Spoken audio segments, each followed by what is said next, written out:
बिल्कुल मुख्यमंत्री का मैं आदर करता हूँ। सही चीज बोले हैं कि फर्जीवाड़ा नहीं होना चाहिए। उन्होंने ये बोला है कि यदि आपके बैच में जो बच्चे इनरोल हैं उनका पहले नाम लिस्ट करो। जी। और बस एक बात मैं इस पे बता देना चाहता हूँ, जिन बच्चे का रिजल्ट हुआ इसमें तमाम बच्चे का नाम मैंने पहले यूट्यूब पे बोल दिया, पहले बता दिया कि इनका रिजल्ट कभी रुक नहीं सकता है। और ये हम नहीं बोल रहे हैं, रिजल्ट शनिवार को आया ना, वीडियो झूठ नहीं बोलेगा ना।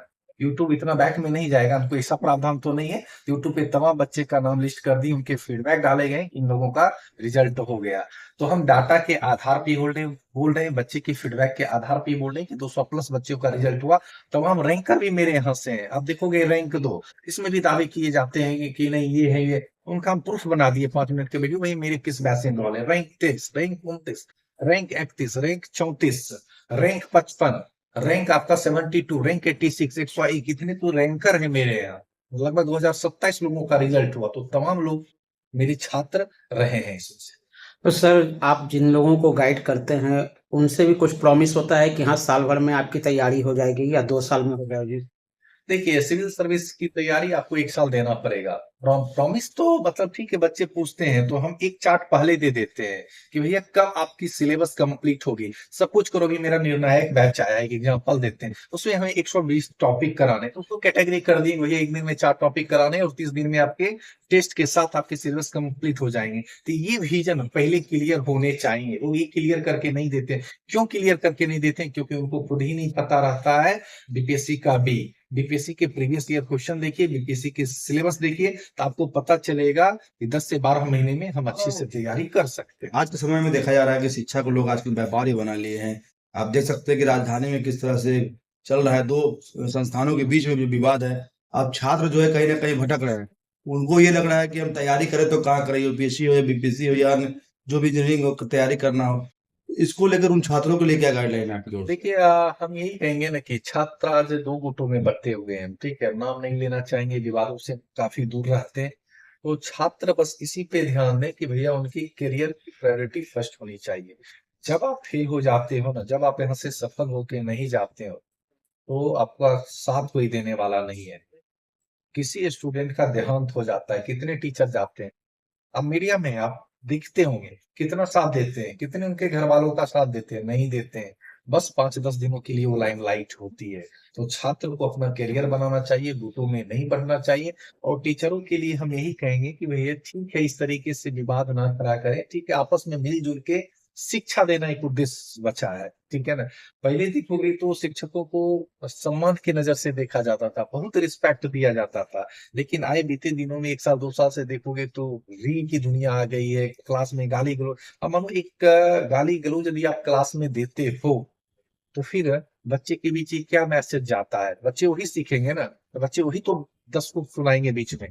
तो इन सारी चीजों से परे हट के शिक्षा पे ध्यान देना चाहिए, बच्चे को पढ़ाई के साथ संस्कार भी सिखाना चाहिए। क्या आपका कॉस्ट है, ऑफलाइन ऑनलाइन का जो कॉस्ट है क्या है? ऑफलाइन का कॉस्ट मेरा 8,000 है। देखिए, हर एक बैच की अलग अलग फीस है। जो प्री का चल रहा है बैच 499 है। आंसर राइटिंग की फीस वही 3,000। तो इसमें लोग करते हैं क्या है ना कि जो कम वाला रहता है वो बता देते हैं, जो 3-4 हजार 5,000 वाला रहता है वो दिखा ही नहीं पाते हैं।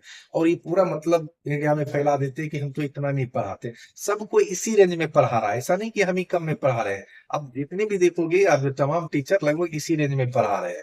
और इसमें आप देखोगे एक चीज नहीं होती, तमाम चीज करवाना पड़ता है। ये कोई बीपीएस बिहार पुलिस का एग्जाम नहीं है, रेलवे का एग्जाम नहीं है, एक सिंगल एग्जाम होता है। आप प्री भी करवा रहे हो, मेंस भी करा रहे हो, फुल सेटअप करा के मॉक इंटरव्यू भी ले रहे हो। तो आप जब एक मोबाइल में देखोगे, रिचार्ज कर लेते हो 350-400, जब महीना का निकाले हुए तो 3600-3700 हो जाता है। क्या अपने पढ़ाई के लिए 5,000 खर्च नहीं कर सकते हैं बच्चे? अपने करियर बनाने के लिए 4,000-5,000 नहीं दे सकते? यही लैकिंग कर रहे हैं बच्चे, इसी से डाइवर्ट हो जाते हैं। क्या सही क्या गलत नहीं समझ में आता है। और जो बीपीएससी तैयारी करते हैं तो उनके अंदर मेच्योरिटी रहती है ग्रेजुएशन के बाद। लेकिन यहाँ क्या किया जाता है ना कि बिहार पुलिस वाले बच्चे कोई तैयारी करने आए, उनको मोटिवेट करके धकेला जाता है कि नहीं, अरे तुम तो एकदम कलेक्टर ही बन जाओगे 5 दिन में। ये गलत है, क्योंकि वो किस हालात में आए हैं पहले ये चीज को देखो आप।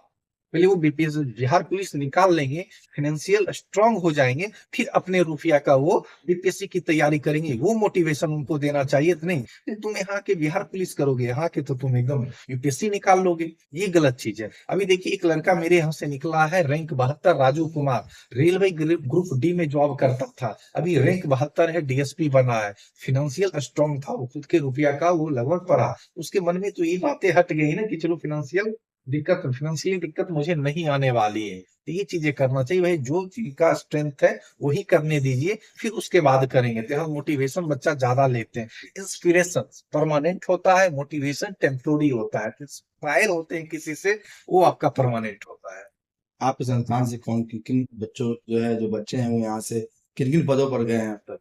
एसडीएम है, क्योंकि जब टॉप 100 में देखोगे तो डीएसपी जिनका चॉइस रहता है वही लेते हैं, है ना, नहीं तो एसडीएम ही लेते हैं। जैसे रैंक 2 देख लोगे, हाँ एक रैंक 29 है जो कि उनको भी एसडीएम मिल जाता है, लेकिन वो शिक्षा पदाधिकारी चुनी, है ना। तो ऐसे से तमाम लोग हैं कि एसडीएम है, शिक्षा पदाधिकारी है, डीवाईएसपी है, कोई बीडीओ है, कोई आरओ है, कोई बीपीआरओ है, वेलफेयर ऑफिसर्स हैं। इन सारे पोस्ट पे स्टूडेंट का चयन हुआ है। सिविल सर्विस में जाने के लिए सर किस क्लास से बच्चे को अटेंशन होना चाहिए कि वो कब से करे, +2 से करे या ग्रेजुएशन के बाद?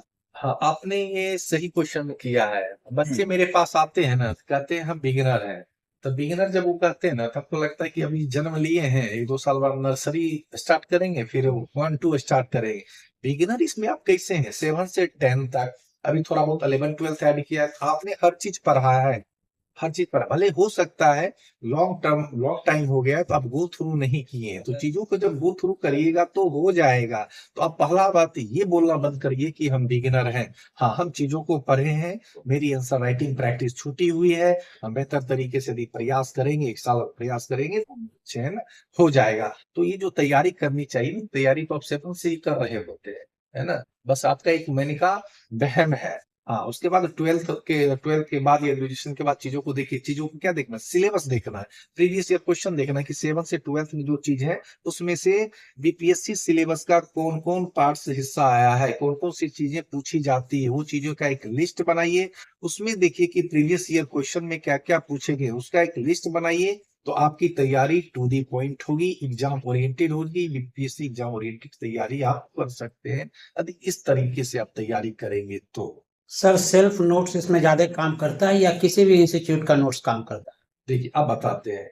सेल्फ नोट्स यदि आप बनाइएगा तो वो ज्यादा काम करता है। हम नोट्स दे दिए, ठीक है, हम तो चलिए अब लेटेस्ट पैटर्न आया तो एड ऑन करके दे देते हैं। अब मानिए एक टॉपिक पूछा गया है, ठीक है ना, बिहार स्पेशल्स का मिनरल्स, तो ठीक है, आप कोई एक बुक ले आओगे तो उसमें इंडिया का मिनरल्स होगा, वर्ल्ड का मिनरल्स होगा, लेकिन बिहार का मिनरल्स उसमें नहीं है। तो आप खुद से टॉपिक्स कंप्लीट करने पड़ते हैं। जैसे गवर्नर एक जनरलाइज वे में दिया होगा, लेकिन उसमें ये थोड़ी है कि ये बुक में बिहार का गवर्नर के बारे में दिया होगा पूरा डिटेल में, नहीं ना, तो आपको बिहार का गवर्नर ऐड करना पड़ेगा। तो जो भी टॉपिक आप पढ़ते हो इंडिया के लेवल पे, वर्ल्ड के लेवल पे, उसको बिहार से लिंक करके पढ़ो और एक नोट्स बनाओ, संक्षिप्त नोट्स बनाओ, क्योंकि वो नोट्स आपके लिए कारगर सिद्ध होगा, क्योंकि वही चीजें आप बार बार रिवीजन करोगे। रिवीजन जब तक नहीं करोगे तो इसमें सिलेक्शन नहीं होगा, तो मैक्सिमम रिवीजन करना पड़ेगा। बेस बुक किसको रखते हैं सर? देखिए बच्चों को क्या आप बताएंगे कि बेस बुक किसको वो चुने? देखिए हम हमेशा कहते हैं कि जैसे हिस्ट्री के लिए आप ये पढ़ लीजिए, स्पेक्ट्रम पढ़ लीजिए, लक्ष्मीकांत पढ़ लीजिए पॉलिटी के लिए, साइंस के लिए एनसीईआरटी पढ़ लीजिए, आप ज्योग्राफी के लिए एनसीईआरटी पढ़ लीजिए। अलग अलग बुक है, अलग अलग कैटेगरी हम बनाए हुए हैं, उसके भी लिस्ट हम अपने साइट पे दिए गए। क्योंकि अब मानिए कि यूरोपियन कंपनियों का आगमन अब दिया गया है स्पेक्ट्रम में, अब जो 7 में ब्रेक करके दिया होगा, 8 में ब्रेक करके दिया होगा, 9 में ब्रेक करके, तो वहां जब ब्रेक करके पढ़ेंगे, जब एक ही जगह चार्ट लिस्ट आपको दे दिया गया, जब वो चीजें समझ में नहीं आएगी तो फिर आपको एनसीईआरटी में भी समझ नहीं आएगी। हाँ, साइंस पढ़ना पड़ता है, क्योंकि साइंस से डायरेक्ट क्वेश्चन देखोगे, न्यूमेरिकल भी उठा लेते हैं और वहां से लगभग कंसेप्ट क्लियरिटी अच्छी होती है। तो साइंस के लिए एनसीईआरटी पढ़ना है, ज्योग्राफी के लिए एनसीईआरटी पढ़ना है, और 2-3 मानक बुक ले लीजिए, फिर आपकी बीपीएससी की कंसेप्ट क्लियरिटी अच्छी हो जाएगी। हाँ, इसके साथ नोट्स बनाना होगा आपको, बोले ना कि जैसे बिहार एड ऑन करना होगा, बिहार एड ऑन करके बनाइएगा, तभी जाके वो आपके अच्छे नोट्स बनेंगे, तभी आप बीपीएससी में सफल हो सकते। सर एक आखिरी क्वेश्चन कि आपका ऐड बहुत ज्यादा नहीं है, दिखता नहीं है, ये क्यों सर? बाकी जितने भी इंस्टीट्यूट हैं वो ऐड करते हैं, आप क्यों नहीं करते हो? ठीक है, बस एक ही लाइन कहेंगे, काम बोलता है। जब आप काम करिएगा ना तो ये चीजों से थोड़ा परे रहिएगा, ये देखे कि बहुत हमें भी ट्रोल करते थे कि कैसे हो जाएगा, ये हो जाएगा, इतने बच्चे नहीं आएंगे। तो हम बोले ठीक है ना। इंडिविजुअली देखोगी तो ये मेरा पहला बैच है। बच्चे बोल भी रहे हैं कि सर जब पहला बैच स्टार्ट किए तब हम जुड़े थे। तो बेसिकली हम इस पे मेहनत की, हमारी पूरी टीम इस पे मेहनत की, जिसका परिणाम आज आपके सामने है कि तमाम अधिकारी जीएसएफ से निकले हैं और बच्चे का फीडबैक है कि हाँ सर मेरे लिए कुछ किए।